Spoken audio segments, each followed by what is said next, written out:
ఈ క్షణం, ఈ ప్రయాణం నేను ఊహించింది కాదు, ప్లాన్ చేసింది కాదు. నా డెస్టినీ, నా డెస్టినేషన్ని డిసైడ్ చేసింది. లైఫ్లో మళ్ళీ వెళ్ళాలనుకున్న చోటుకు నన్ను పంపిస్తుంది.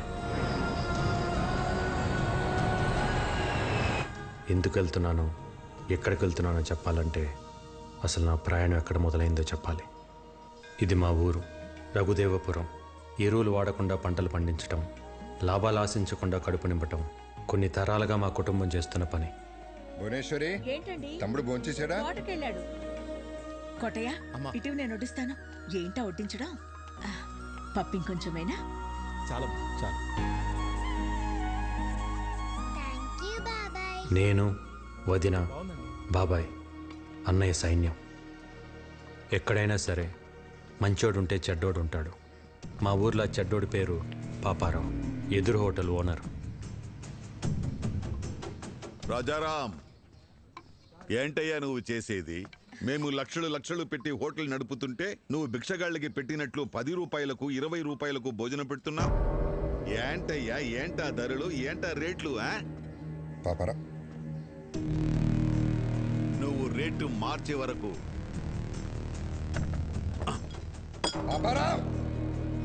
ఈ లైసెన్స్ నా దగ్గర ఉంటుంది. అప్పుడు వరకు నువ్వు హోటల్ నడపలేవు.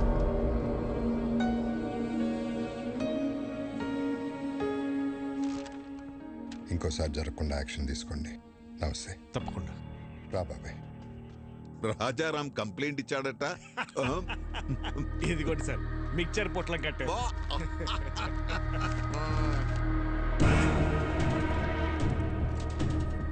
గౌరవమైన ఇన్స్పెక్టర్ గారికి రాజారాం మధ్యాహ్నం 2 గంటలకు నేను ఆర్గానిక్ ఫుడ్ పెడుతున్న సమయంలో పాపారావు బలవంతంగా లైసెన్స్ తీసుకెళ్ళాడు.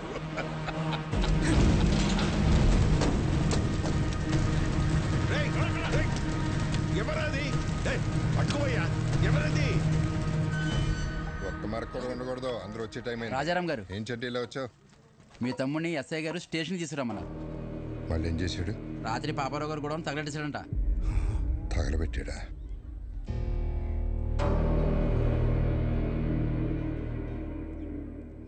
సరే, నేను తీసుకొస్తాను, వెళ్ళి. అలాగే అండి. బాగుంది. భువనేశ్వరి,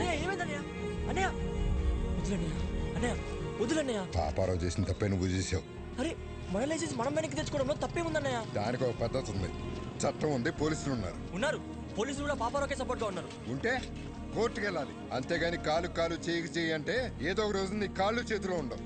ఇది ఎంతటితో ఆగాలంటే నువ్వు పోలీస్ స్టేషన్కి వెళ్ళి చట్ట ప్రకారం శిక్ష అనుభవించాల్సిందే. అయితే ఆ శిక్ష ఏదో పాపారావుకే మనం.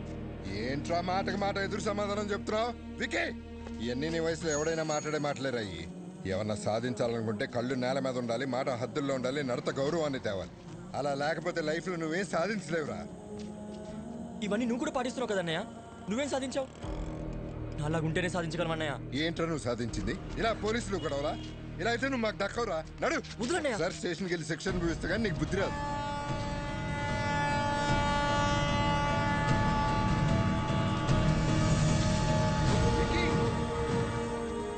అన్నయ్య, ఏదో ఒక రోజు సాధించాకే తిరిగి వస్తానన్నయ్య.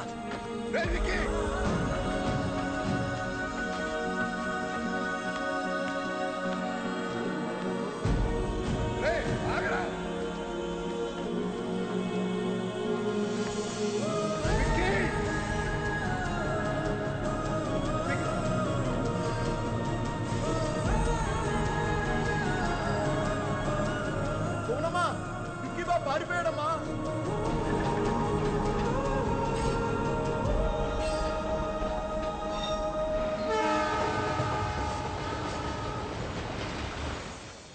అలా నేను కలకత్తా వెళ్ళిపోయాను.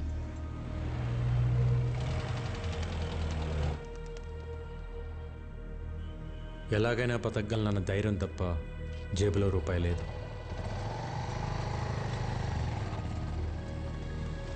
लो आपका ढोकला। ओके ओके और एक लाओ हम। आ गए तुम लोग, आओ आओ। चाचा, हाँ। इन सब लोगों को खाने के लिए देना। ठीक है भाई। अंजी, వీళ్ళకి తిన్నాక ఏమైనా పెట్టు. चाचा, उसको भी खाने के लिए बुलाओ. ए छोटू, आजा आजा ఖాలో బేటా. నా దగ్గర డబ్బులు లేవు. ముందు తిను, తర్వాత ఏదో పని చేద్ది గాని. పనేంటో చెప్పండి, చేసి తింటా. ముందు తినడానికి తర్వాత తినడానికి తేడా ఏంట్రా? ముందు తింటే అది మీ దానం, అదే పని చేసి తింటే అది నా కష్టం. ఒకరి దగ్గర దానం తీసుకుని బతకడం నాకు ఇష్టం లేదు. అచ్చా బాత్ బోలా బేటా, తెలుగు వాడి అనిపించుకున్నావు. నా కింద పని చేస్తావా? పని చేస్తా, కానీ మీ కింద కాదు, మీతో పని చేస్తా. నచ్చవురా, నాకు నీలాంటోడే కావాలి. ఆజా ఆజా.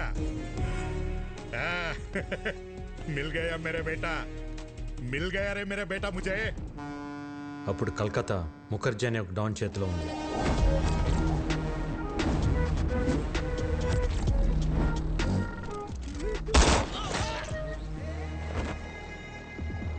గుప్తా ముఖర్జీకి ఎదురెళ్ళి ఒక కాంట్రాక్ట్ కోసం 2 కోట్ల డబ్బు పట్టుకుని బిడ్డింగ్ బయలుదేరాడు.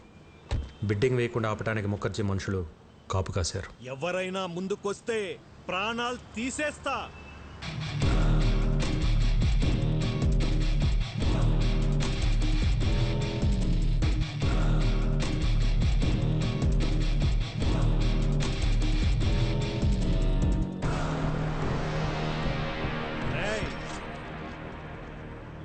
छोटू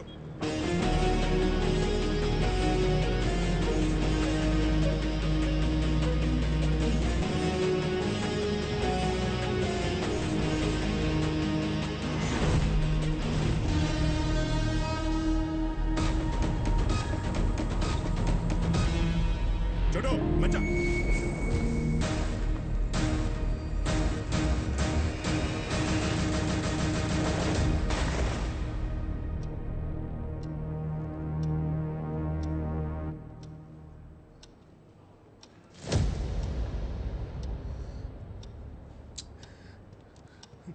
టెండర్ మీకు రావాలి అంటే 5 నిమిషాల్లో డబ్బులు కట్టాలి.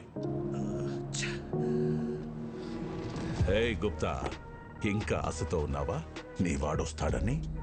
వాడి కీతొస్తే డబ్బుతో పారిపోయి ఉంటాడు, రాకపోతే చచ్చుంటాడు. నీకు ఎన్నోసార్లు చెప్పాను, నేనుండగా ఈ పోర్ట్ ఏరియాలో నా బిజినెస్ సామ్రాజ్యంలోకి ఎప్పుడు అడుగు పెట్టలేడని. आ गया मेरा बेटा.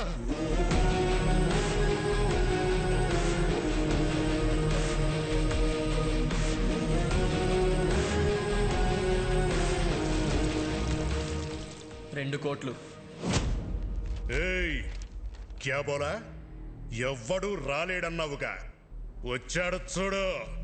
మేరా యంగ్ పార్ట్నర్, మేరా షేర్. గుర్తు పెట్టుకో, వీడు వేసిన ఆ అడుగే నీ పతనానికి మొదటి అడుగు. చలో బేటా. दादा चौना मत.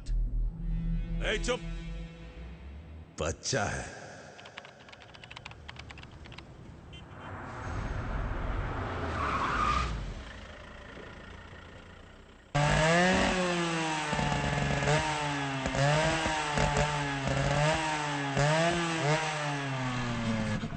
नहीं चलो.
విక్కీ గాడు మన పోర్ట్ ఏరియాలో export and import all contracts లోకి ఎంటర్ అయిపోయాడు. చిన్నప్పుడే వాణ్ణి చంపే అని బహుత్ బార్ బోలా, మేరా బాత్ సునా నహీ. వాడేం పీకుతాడులేని వదిలేశావు.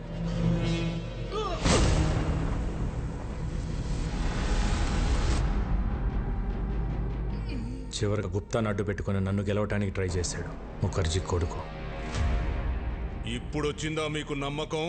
ఇంతకాలం ఓ విక్కీ గాడున్నాడన్న భరోసాతో వీడు రెచ్చిపోయి మనందరి బిజినెస్ లోకి ఎంటర్ అయ్యాడు. రేయ్, ఇప్పుడు ఎవడిస్తాడ్రా నీకు భరోసా?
मर गया साला।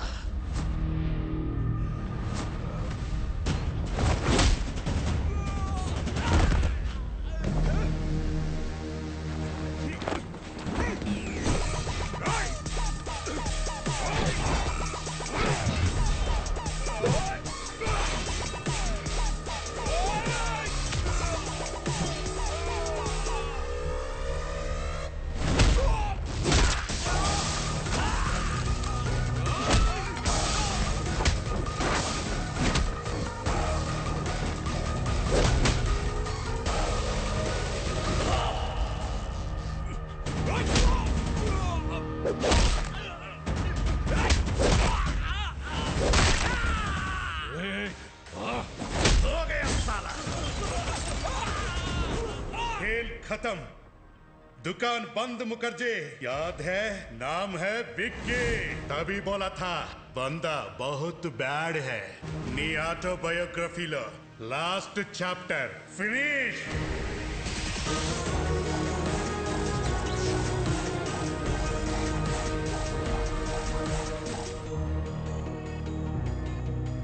ఏం సాధించలేవన్న అన్నయ్య మాటలకి పంతం పట్టుదల కసితో డబ్బు స్థాయి అన్నీ సంపాదించాను. ఆ టైంలో మళ్ళీ నాకు ప్రేమను పరిచయం చేసింది భైరవి. మీరిద్దరూ ప్రేమించుకున్న సంగతి భైరవి మాకు చెప్పింది. చూడు బాబు, ప్రేమించుకోవడానికి మీరిద్దరు చాలు, కానీ పెళ్లి జరగాలంటే 2 కుటుంబాలు కావాలి. మీ ఇల్లు ఎక్కడో చెబితే మేము పెద్దవాళ్లతో మాట్లాడతాను. ఒక ఇంట్లో ఉండవలసిన కర్మ ఆయనకి లేదు సార్. ఆయనకంటూ ఒక 5 స్టార్ హోటలే ఉంది. మేమందరూ అక్కడే ఉంటాం. మా బాస్కి ఆఫీస్ అని ఇల్లేనా ఆ 5 స్టార్ హోటలే. ఓ ఏటా భయపరా, అయ్యగారికి ఇల్లు కూడా లేదన్నమాట. పెళ్లి సంబంధాన్ని ఊపుకుంటూ వచ్చేసాడు బాస్. ఇల్లుదే ఉంది సార్, పెళ్లి కాలేదు కాబట్టి ఇన్ని రోజులు ఆగాను. కలకటాలో మీకు ఏ ఏరియాలో కావాలో చెప్పండి, రేపు మార్నింగ్ కల్లా విత్ రిజిస్ట్రేషన్ రెడీ చేసి పెడతాను. ఇల్లంటే ఇటుకలతో కట్టేది కాదు బాబు, మనుషులతో ఉండేది. డబ్బుంటే ధనవంతుడు అవుతావు, అదే కుటుంబం ఉంటే బలవంతుడు అవుతావు. ఈ రోజుల్లో ఎవరు సార్ కలిసి ఉంటున్నారో కుటుంబంగా? పెళ్ళి అవ్వగానే ఎవరికోవాలి సపరేట్ అయిపోతుంటే తప్పు. బంగారు కంచం ఉన్నా కడుపు నిండా తినలేని వాళ్ళు, పట్టు పరుపులున్నా కంటి నిండా నిద్ర పట్టని వాళ్ళు చాలామంది ఉంటారు. ఎందుకో తెలుసా? వాళ్ళ గెలుపుని సెలబ్రేట్ చేసుకునేందుకు వాళ్ళ బాధని ఓదార్చేందుకు కుటుంబం లేక. సో కుటుంబం లేనప్పుడు నీకు ఎన్ని కోట్లున్నా నువ్వు పేదవాడివే. ఎంతమంది పనివాళ్ళు నీ చుట్టూ ఉన్నా నువ్వు ఒక అనాథవే. మా అమ్మాయిని నీలాంటి ఒక అనాథకి ఇవ్వడం మాకిష్టం లేదు.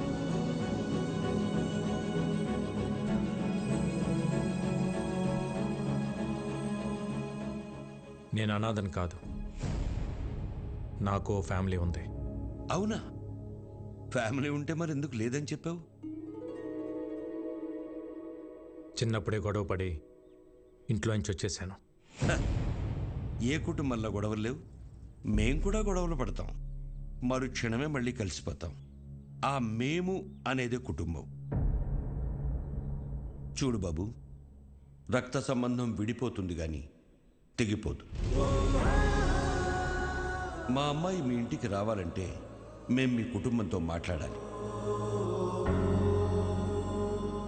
శుభేచ్ఛ. 14